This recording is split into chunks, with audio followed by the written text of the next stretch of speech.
to the channel. Today we're doing another sit down video, of course, but today's video is going to be a little bit interesting because I'm going to be talking about some of the things I experienced as culture shock when I came to Kingston.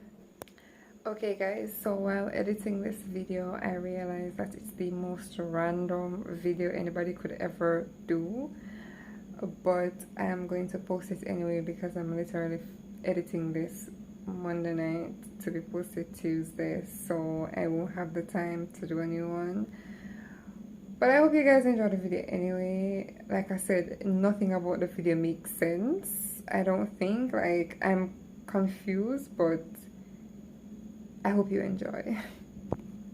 There are lots of things I can always do a part 2 to this video if you guys like, but before you can decide that, let's just jump into these things that I've experienced as culture shock. I'm just going to mention 5 random things. No particular category, no particular order, anything like that. It's just 5 random things that is pretty unusual to me, but that's okay. So the first thing we're going to talk about is stoopies. Now, growing up in my household, as you know, I'm from St. Elizabeth. I grew up in St. Elizabeth. I moved to Kingston when I was but a couple of years now, less than 10, but a couple of years. And I remember since working, because when I was in college, I didn't buy like takeout that much. If I bought takeout, it would probably be like chicken and rice, like a chicken meal or something. Because you know, you're in college, you have to use your money wisely, whatever money that you do have. So when I used to eat things like beef, stew peas and stuff like that, it's always when I would go visit my, like when I go back home on a weekend. So when I started working, and you know, I'd buy lunch, and this one day I called a restaurant, I'm not gonna say which one, it doesn't matter. And I was like, oh, what you guys have for lunch today? And they were like, mention a couple of things, and they mentioned stew peas, and the stew peas sounded so good. I was like, ooh, what kind of meat you have in there? Because I know in stew peas you either use salt beef or salt pork, one out of the two. So salt beef or pig's tail is one out of the two. That's how I grew up knowing about stew peas. And the lady, she goes, oh, salt beef, pig's tail, and chicken foot. Chicken foot? So I said, all 3 of them? I was just shocked. And I said, all 3 of them? And she's like, yeah. And I said, all 3 of them in the same pot? And she said, yeah. And I was like, okay, can I get it with just the stew? Because they got used to me over a while because they know that me do like salt pork. I don't like pig's tail. I don't like chicken foot. I don't eat chicken foot. So every time I'd order stew peas from this restaurant, they know it's just the beef that I want. So they will literally just pick the beef out. I mean, I don't have anything against pork or anything like that, but I just don't like it. I don't like pig's tail. But that was one thing, because I did not know people mix meat in stew peas. I don't know if they, like, I never grew up eating stew peas like that. It was just one meat, and it was either salt beef or pig's tail. But it was always, most of the time it was like salt beef. My mother would make it with salt beef. So that was pretty weird to me. After our activities of taxi operators. Now, if you come from St. Elizabeth, especially the south side of St. Elizabeth, you know that by 9 o'clock, if you don't have your own ride, for go home, you try reach home before 9 o'clock. Because by 9 o'clock, every taxi man in a them bed. Every taxi man done work for the night.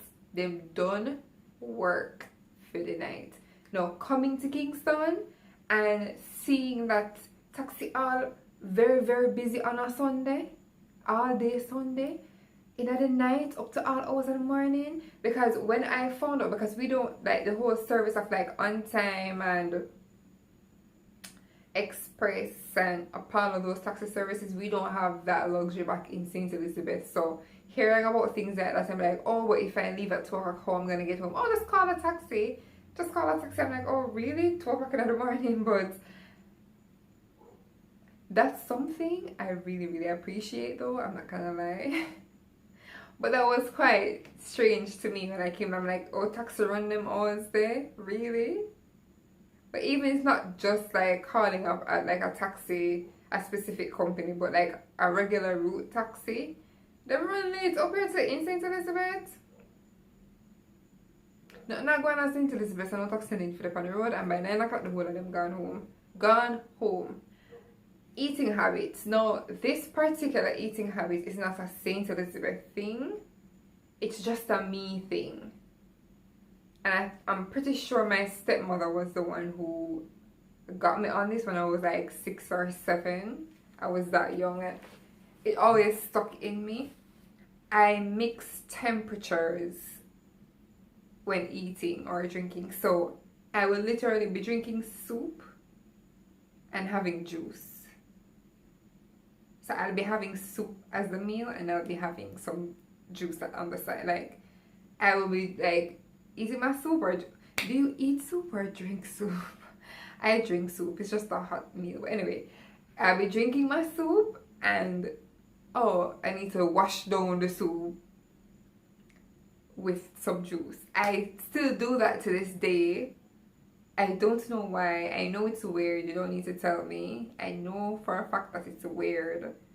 But it's okay. My body is used to it. Don't try it, because your body might go into shock introducing those mixes. But I'm used to it. I've been that way since I was like 6 or 7 or something around there. But I don't know. It works for me. Don't try it though. It might not work for you. Just saying. No, this one in particular, to this day I still can't believe it. But a co-worker was having a party, like they were like putting on the event. This was like 2 years ago or 3 years ago, something like that. And I was supposed to go, and I was gonna go with one of my friends. I was having conversation with some of my other co-workers who I'm close with to say, okay, how are you gonna get there, whatever the case is, that so we can like get a ride. No, the night before I'm getting ready and nobody has confirmed the time to leave and stuff like that. So I'm like, all right, cool. More than likely it's like late, because I mean, going out to a party like 11 o'clock is fine, I guess. But I got my outfit ready and everything, and I got so tired after a while. I was like, you know what, like I can't hold the sleep no longer. I'm just gonna go to bed. I fell asleep and I woke up at about 1:30, and I saw a message from my friend whom I was conversing with about, you know, how we're gonna get there, about us going together. And yeah, I'm just getting ready. You're still going? What? It's 2 o'clock in the morning. Don't you think you should be coming home at 2 o'clock in the morning? She's like, no, at Portmore. The party them start at 2 o'clock. That is probably the biggest culture shock I've ever experienced in my entire life. And to this day, it still shocked me, because it starts a party 2 o'clock. What time it done? What time it done? No, honestly, what time it done? Like, you know how sleep sweet? 2 o'clock in the morning? 2, 3, 4, 5 o'clock in the morning, them time to sleep sweet, you know? So if I go on my bed and wake up back to go on party 2 o'clock in the morning, who came up with that idea? Another thing, this is the 5th one, I believe.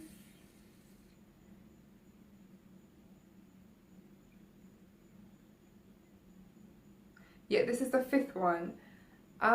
This is another food related thing.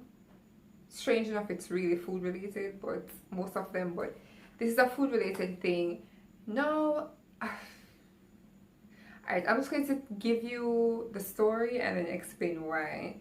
So this one day I went to a restaurant. It's a fast food restaurant this morning to buy breakfast. I was working and I went to buy breakfast. And I saw that they had a few options and I saw liver as an option. So I bought liver because I love liver. Now I bought the liver with yam, sweet potato, whatever. And I went back to the office, went back to my workplace to like eat at my workstation. Because it was very early. I usually get to work like really, really early. Every single time I film, my voice disappears. What? So I started to eat and I took a bite of the liver. And I was like, no, no, no, no, no, no, no, no, no, no, no.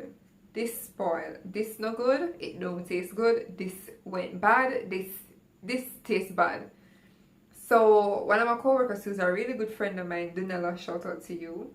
She was like, what's wrong? I said, this not taste right. It don't taste good.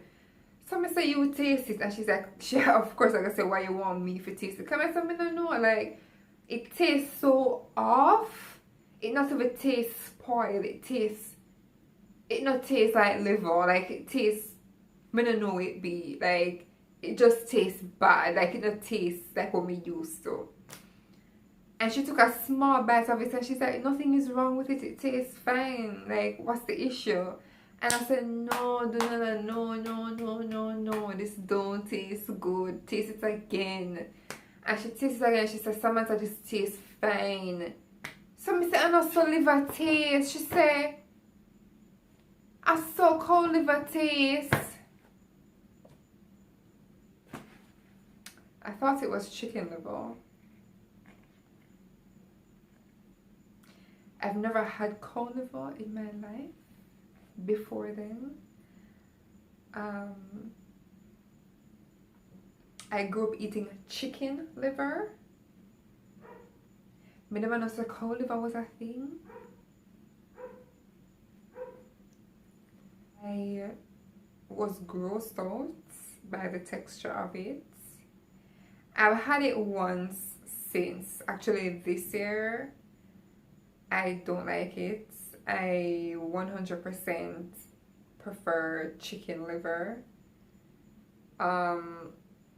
Maybe because I'm used to it. I never know so cold liver could I eat. I know now that whenever I'm buying certain things from restaurants, I have to be like, what's in it? Or what kind of liver is it? Is it cold liver? Like, I realize, because even buying chicken liver in the supermarket in Kingston is unlikely. Let me know in the comments down below some of the things that some of the culture shocks that you have experienced, or some things that you do that other people might think is weird. I would love to read some of your comments. Don't let me feel alone. I know I'm not alone. Let me know if you want to see a part 2 of this. I hope you guys enjoyed this video. Don't forget to like, share, and subscribe. And I'll see you guys in my next one. Love you. Bye.